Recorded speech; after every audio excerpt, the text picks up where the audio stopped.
Hey, how are you? 30 shy 1%.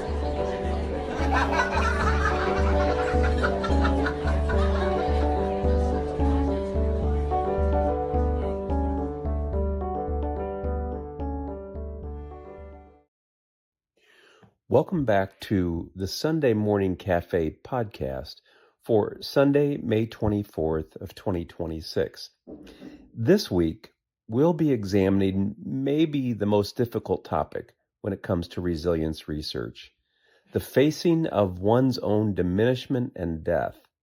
Now, not in a morbid way, but in a way that actually leads to more happiness and more resilience in this life. I'm Tom Wagner, the author of this podcast and the blog article that accompanies it. So when it comes to death, I've always wondered how I'll face it when my time comes. Despite the fact that I'm definitely on the back end of middle-aged, somehow death still feels unreal to me. Resilience and happiness researchers are of one mind. If you want deep happiness, ground yourself in a wholehearted commitment to what's real, even if what's real is hard, even if what's real is unwanted. Well, death is pretty real, and it's pretty hard, and it's pretty unwanted too. The spiritual masters of every tradition agree with this wholehearted commitment to reality, especially when it comes to accepting how quickly life passes away. That's why you'll find spiritual practices for the contemplation of the inevitability of death, and not just death generically, but one's own death. You'll find that in just about every tradition. For example, there's that famous painting by Caravaggio that shows St. Francis with a skull in his hand. That portrait envisioned the 12th century monk seeking the same kind of revelation that Buddhists have always sought in the meditative practice of mortality, the meditation on one's own death. Those who absorb the wisdom of these practices describe a greater realism about their lives. This leads to a kind of intentionality and an appreciation of the days that still remain in this life. For less brave, less enlightened souls, which probably includes most of us, if we're honest, serious illness and diminishment, inclusive of death, are more like theoretical things that happen to others who are either unlucky or really, really old. For my friend Mary, the theoretical suddenly took flesh in her own body. I bumped into her a few years ago at a retreat center. A brief conversation in passing revealed that at 65, she'd been diagnosed with a rare degenerative neurological disorder that sure looked like there was a better than 50-50 chance that the disorder would take away most of her capabilities and then take away her life. During that brief little encounter with her at that retreat center, she gave me a thumbnail sketch of all of this. Within that bare-bones outline of the experience, she recollected a crushingly beautiful exchange with her husband and sons when she was going through all this. It was that exchange that made me want to catch up with her after the retreat so that I could sit down with her for a full resilience interview. As you might recall, I have an abiding interest in studying what makes people resilient. I wanted to know what Mary's forced experience of mortality might reveal about resilience in the face of death. In other words, it seemed like Mary was able to hold on to her peace and equanimity in the face of death. I just wanted to know, how'd she do that? The interview. So, when it came for the day of the interview, Mary welcomed me into her comfortable middle-class home that she and her husband had lived in for over 26 of their 44 years of marriage. Together, they raised two boys, now both married at 42 and 39 years of age. Mary was proud to introduce me to the pictures of her current grandkids, a 5 and a 3-year-old of the time. She explained that she and her husband, Pat, were waiting on the birth of her third grandchild any minute now. A kind of simple elegance in art and architecture graced the open floor plan of this house. It glistened in the morning light, which prefigured the quality of the interview Mary would give me. The well-ordered characteristic to every room mirrored the way that she would tell me her story, in the way I suspected she did most things in her life. Methodical, neat, but also with a great deal of open hospitality. Everywhere I looked, I saw evidence of a full life. Now, Mary's a seasoned physical therapist. She knows how to relay medical information, which must be why she didn't waste any time. She got right down to the business of relating complex anatomy, physiology, and pathology in terms a layperson like me could grasp. On the other side of all of that, I asked her to take me back and introduce me to the experience of her illness as it slowly insinuated its way in her body and into her life. A stealthy intruder. I'll quote her here. At first, I wasn't altogether sure that I wasn't just suffering grief from my mom's long illness and death. In January of 2018, her 89-year-old mom finally gave up the ghost after a series of fractures, health complications, and hospice too. Mary was her mom's medical power of attorney as well as her caregiver and companion. Her eventual death created space for Mary to catch up with her exhaustion and grief. The knowledge of her dad's death shortly before her mom's decline illustrated the weight Mary and her family had borne for years. The story before the story involved a physical therapist who practiced what she preached, and that was Mary.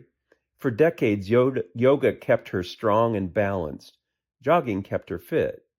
Over the course of 10 years, she'd engaged in sprint triathlons, which involve a half-a-mile swim, a 13-mile bike ride, and a 5K run. Gradually, she began to notice odd things, like a lack of balance in yoga classes. There was that all of a sudden precipitous loss of 10 pounds. She figured that, and I'll quote her, well, this could all just be me catching up with my grief. After a thorough physical exam, complete with blood work, all signs seemed to validate that a round of grief therapy was in order. But, despite grief counseling, the symptoms that had accumulated were growing. Soon she noticed that during her customary runs, her gait just felt funny. She'd catch a toe on her normal reps up and down stairs at the park. The sprint triathlete, jogger, yoga practitioner, and normally fit PT would have to take a rest while her companions biked on without her. Nearly a year into this odyssey, while watching her son's wedding video, she noticed herself limping up the aisle next to her husband. I'm going to quote her again. I'm a medical woman in a medical family, but it took me watching that video to recognize that something way beyond grief was at work in my body. In her next trip to her internist, at her husband's suggestion, she requested a brain scan. Something truly startling emerged from those images. Next section, a degenerative neurological disorder. What came next in our interview was a thorough anatomy and physiology lesson. Her scan revealed swollen brain ventricles indicating a buildup of cerebral spinal fluid. The most logical diagnosis for this array of symptoms was a thing called normal pressure hydrocephalus, or NPH. Like other degenerative neurological diseases, the NPH patient will likely suffer eventual dementia and inability to walk and incontinence until death brings eventual relief from all of that. Ouch. As a matter of fact, during the subsequent year after that diagnosis, Mary suffered all of these ailments and a list of nearly a dozen others. I wasn't functioning, she said. I was losing function. Next section, a new diagnosis and a long shot. As 2019 wound down, Mary's healthcare team had her complete a 40-page assessment tool, which led to an interview with a neurologist in the NPH program in St. Louis Barnes-Jewish Hospital. This, in turn, resulted in a referral to a neurosurgeon who ordered a 4.5-day round of inpatient diagnostic testing. As a result of this workup, her diagnosis shifted from normal pressure hydrocephalus and pH, for which there are only procedures to slow its inevitable progression, to the extremely rare obstructive hydrocephalus, OH. Unbelievably, Mary's neurosurgeon was one of the few clinicians in the world with some experience in surgically repairing the obstructive hydrocephalus. So this shift in diagnosis meant there could be a potential long-shot surgical procedure to remove the obstruction. Well, so at this stage of the interview, Mary's tone shifted into a kind of childlike wonder as she described the endoscopic roto-rooter that would allow cerebral spinal fluid to drain from her stopped-up brain ventricles to be absorbed and discarded the way a brain is supposed to absorb and discard those fluids. The diagnosis, unbelievably rare. The intervention, rarer still. This made prognosis for recovery nearly impossible. The medical team laid out a sobering set of potential outcomes. One outcome? The surgery could result in brain injury and more disability. This could possibly necessitate living the rest of her life in a skilled nursing facility. Another possible outcome? Death. A third potential outcome? Well, no impact at all. The surgery wouldn't do any good. The fourth and final possibility represented Mary's hope and the hope of her healthcare team that she'd get some measure of progress in winning back at least parts of her life. What was Mary's decision? What was Mary's family decision? With almost no hesitation, it was full steam ahead. And here's where we get to the core of Mary's resilience story. One solid cognitive strategy that some psychotherapists, like me, employ to take the power out of catastrophic ruminations is something I call the then what strategy. The therapist asks the client to imagine the catastrophic outcome he or she is perseverating on and ask this kind of a question. If this horrible fear comes to pass, then what would you do? If this technique succeeds, as intended, the cognitive psychotherapist will have assisted her client in realizing the deep and abiding truth as portrayed in the Eagles' 1972 song, Peaceful, Easy Feeling. I get a peaceful, easy feeling, and I know you won't let me down, 'cause I'm already standing on the ground. On the eve of the surgery, Mary displayed an unimaginable degree of groundedness in the face of her own potential accelerated diminishment and death.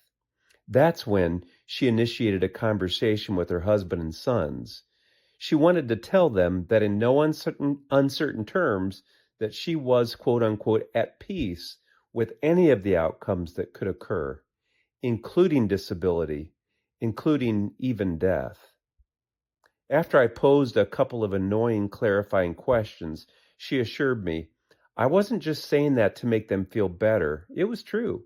That is how I felt. I was at peace. So this pre-surgery summit was the part of her story that she briefly related to me a month ago. That's what caused me to request the interview in the first place. I remembered thinking, what could possibly test one's resilience more than one's own diminishment and death? I wanted to find out, where does a person go to gain purchase on the kind of spiritual and psychological grounding that made that conversation with her family possible?